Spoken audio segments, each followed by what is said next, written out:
Chairman Tarique Rahman আন্তর্জাতিক সংবাদ মাধ্যম রয়টার্সকে এক সাক্ষাৎকার দিয়েছেন এবং সেই সাক্ষাৎকার দিয়ে তিনি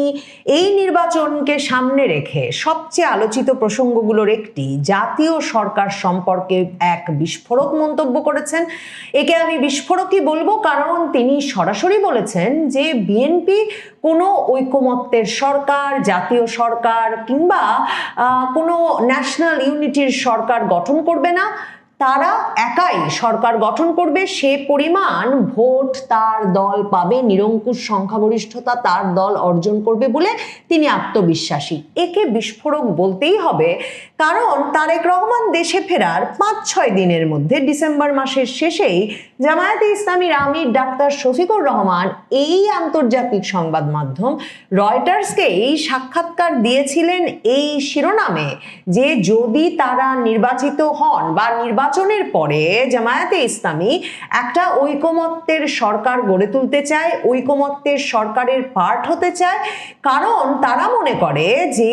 ঐক্যের সরকার ছাড়া সকল রাজনৈতিক দলের সমন্বয়ে যদি সরকার গঠিত না হয় নির্বাচনের পর, তাহলে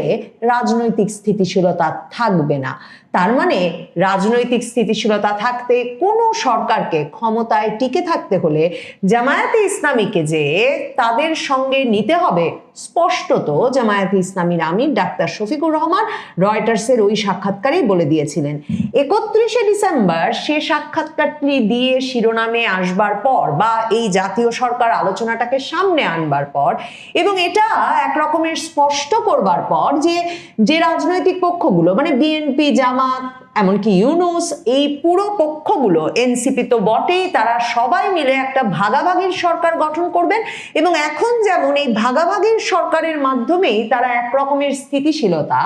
টিকিয়ে রেখেছেন তাদের সরকারের, মানে যতদিন ইচ্ছা তো ক্ষমতায় থাকলেন ইউনূস, ওই ব্যবস্থাটা টিকিয়ে রাখার একটা ফর্মুলা জামায়াতে ইসলামীর আমির জনসমক্ষে নিয়ে এসেছেন এর মাধ্যমে। কিন্তু তারেক রহমান এখন এই সাক্ষাৎকারে বলছেন যে কিছুতেই তারা জাতীয় সরকারে গঠনে আগ্রহী নন, কারণ তাহলে বিরোধী দলে থাকবে কে? এখন আমার প্রশ্ন, জামায়াতে ইসলামী, জাতীয় নাগরিক পার্টি কিংবা ইউনূস বাহিনী তারা কেন বিরোধী দলে থাকতে বা সরকার থেকে ছিটকে পড়তে, কি কারণে তারা এই নির্বাচনটা হতে দেবে? কারণ জামায়াতে ইসলামীর আমির ডাক্তার শফিকুর রহমান কিন্তু তারেক রহমানের সঙ্গে মুখোমুখি বৈঠক করেও নিশ্চিত করে এসেছিলেন যে নির্বাচনের পর আবার তারা বসবেন সরকার গঠন প্রসঙ্গে আলোচনা করতে। জানুয়ারির 2 তারিখ গুলশান কার্যালয়ে তারেক রহমানের সঙ্গে সাক্ষাৎ করতে গিয়েছিলেন তিনি এবং বেরিয়ে এসে সংবাদ মাধ্যমকে সরাসরি বলেছিলেন যে তাদের মধ্যে এই আলাপ হয়েছে যে আগেও তারা একসঙ্গে কাজ করেছেন। 2001-এর 4 দলীয় জোট সরকার, বেগম খালেদা জিয়ার নেতৃত্বে জামায়াতে ইসলামীর 2 জন মন্ত্রী ছিলেন সেই 4 দলীয় জোট সরকারে। তার উদাহরণ টেনে জামায়াতের আমির বলেছেন আগেও তারা একসঙ্গে সরকারে ছিলেন, এবারও তারা একসঙ্গে সরকার গঠন করবেন। আর রয়টার্সের সাক্ষাৎকারে তিনি পরিষ্কার করে বলেছিলেন যে প্রধানমন্ত্রী হওয়া নিয়ে কোনো সমস্যা নাই, যে দল বেশি ভোট পাবে, বেশি আসন পাবে এদের মধ্যে, সে দল থেকেই প্রধানমন্ত্রী হবে, সেটা বিএনপির হোক, জামায়াতে ইসলামীর হোক, যারাই বেশি আসন পাবে তারা প্রধানমন্ত্রী হবে, কিন্তু সরকারটা হতে হবে ভাগাভাগি। বিএনপি কিন্তু এ যাবৎ কালে বিএনপির কোন নেতৃবৃন্দ, মানে মির্জা ফখরুল ইসলাম আলমগীর তো নিয়মিত সংবাদ মাধ্যমের সামনে কথা বলেন, নজরুল ইসলাম খান কথা বলেন, কেউ বলেন নাই যে তারাও কিন্তু ছিলেন জামায়াতের আমিরের সঙ্গে তারেক রহমানের বৈঠকটার সময়, যে জামায়াতের আমির বেরিয়ে যে কথা বলেছেন এটা সত্য নয়, বিএনপি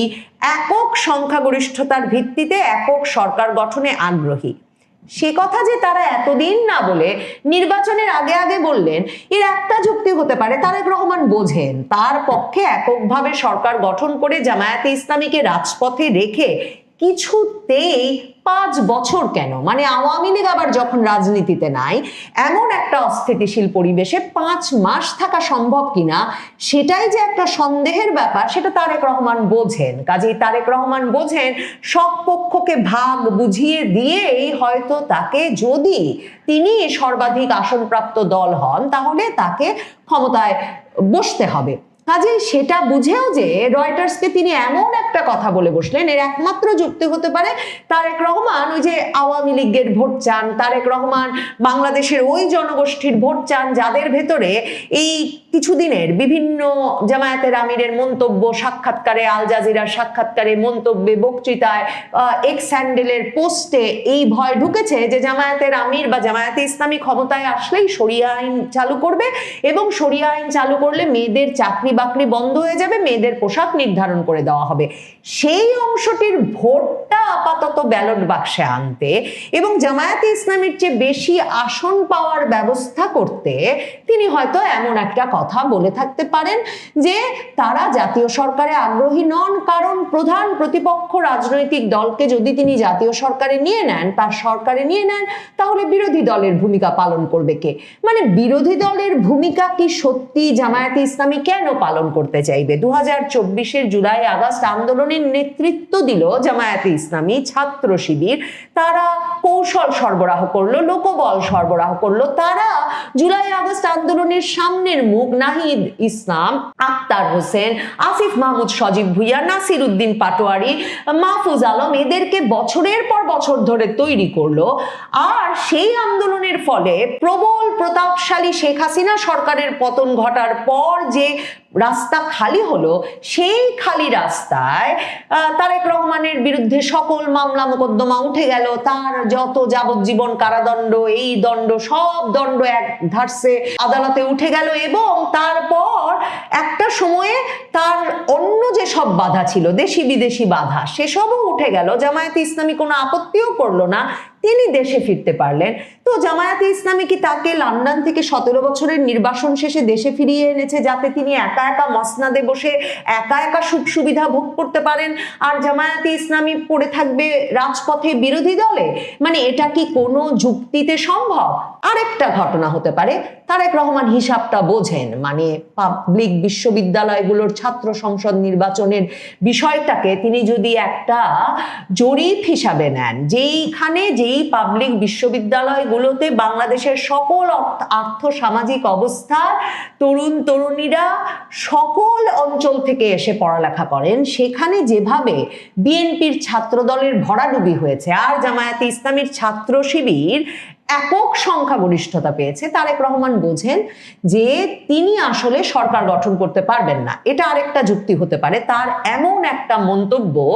এখন করে বসার যে তারা জাতীয় সরকার চান না, যে তিনি জানেন যে আসলে তিনি একক সংখ্যাগরিষ্ঠতাও পাবেন না, সর্বাধিক আসনও পাবেন না, কাজেই তাকেই বরং বিরোধী দলে থাকতে হবে। এবং বিরোধী দল থেকে জামায়াতে ইসলামী তো বলেই রেখেছে যে সকল দলকেই তারা নিয়ে একটা ইউনিটির সরকার, জাতীয় সরকার গঠন করবে, যাতে যে সরকারই গঠিত হয় সে সরকার একটা লম্বা সময়, মানে অন্তত 5 বছরের স্থিতিশীলতা পায়। জামাতের কথা পরিষ্কার, 5 বছর কাউকে শাসন করতে হলে, বাংলাদেশের ক্ষমতায় থাকতে হলে জামায়াতকে ওই সরকারে নিতেই হবে। মানে এমনকি শুক্রবার সারাদিন যা ঘটলো, বৃহস্পতিবার সন্ধ্যা থেকে যমুনার সামনে যেই আন্দোলন তারা গড়ে তুললো এবং তারপর একরকমের সাজানো নাটকের মতো একসময় তাদেরই পুলিশ তাদেরকে পেটালো, তারপরে তাদেরই সরকার বলল যে তারা বলছেন, আন্দোলনকারীরা বলছেন তারা গুলিবিদ্ধ, কিন্তু তারা গুলিবিদ্ধ নন। তখন যে আন্দোলনকারীরা একরকম সবখানের পুলিশে আওয়ামী লীগ, সমাবেশেও আওয়ামী লীগ মিশে গেছে, কাজেই আমাদের এখন নির্বাচন বানচাল না করার ব্যবস্থা করে দ্রুত নিরাপদ জায়গায় চলে যাওয়া উচিত বলে যে আন্দোলনকারীরা সরে গেল, এটা কিন্তু তারেক রহমানের উদ্দেশ্যেও একটা সুস্পষ্ট বার্তা যে চাইলেই সারা দেশ থেকে তারা ঢাকা শহরের একদম কেন্দ্র অচল করে ফেলার মতো আন্দোলন গড়ে তোলার একটা বাহিনী তাদের তৈরি আছে। যেই মাত্র তারেক রহমান সংখ্যাগরিষ্ঠতাও যদি পান কিংবা সর্বাধিক আসন পান এবং পেয়ে তিনি ভাববেন একা একা তিনি সরকার গঠন করবেন, এরা তো নেমে আসবেন, এরা নেমে এসে বলবেন সংস্কার শেষ হওয়ার আগে সরকার গঠন নয়, এরা নেমে এসে বলবেন যে এই তারেক রহমানের পাসপোর্ট কই, বাংলাদেশের পাসপোর্ট বের করা হোক, বের না করলে পরে তাকে আমরা বাংলাদেশের প্রধানমন্ত্রীর পদে বসতে দেব না। এরা নেমে আসবেন, নেমে এসে বলবেন চাঁদাবাজদের হাতে দেশ দেব না। এরা নেমে আসবেন, এরা নেমে এসে বলবেন যে জুলাই সনদ না বাস্তবায়ন হওয়া পর্যন্ত এই সরকার আমরা মানি না, এবং জুলাইয়ের সকল পক্ষ ছাড়া কোনো সরকার গঠিত হলে তারা